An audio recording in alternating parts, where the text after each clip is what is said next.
আজকে বর্ডার পেট্রোলিংয়ের সময় যে শ্রীমন্তপুর বর্ডারিং রোড আছে, এখান থেকে একটা মানে ব্রাউন কালারের প্যাকেট উদ্ধার করা হয়, যার মধ্যে দেখা গেল 1 কেজি ইয়াবা ট্যাবলেট।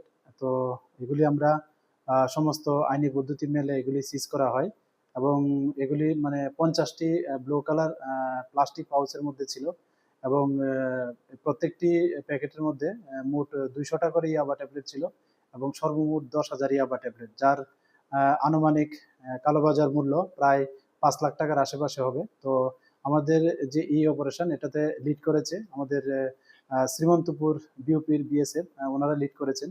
তো এ নিয়ে আমাদের সোনামুড়া থানাতে একটা এন্ট্রি হয়, জিডি এন্ট্রি হয় এবং আমরা এর ইনকোয়ারি স্টার্ট করি এবং আমরা দেখছি যে এই ইলিগেল যে ড্রাগস আছে এগুলি মানে কে বা কার বা ওনার এস্টাবলিশ করে আমরা ইনকোয়ারি চালিয়ে যাচ্ছি এবং যারাই এই ইলিগেল ড্রাগসের সঙ্গে যুক্ত পাওয়া যাবে বা প্রমাণ পাওয়া যাবে, আমরা অবশ্যই তাদের এগেনস্টে যা লফুল অ্যাকশন নেওয়ার নেব।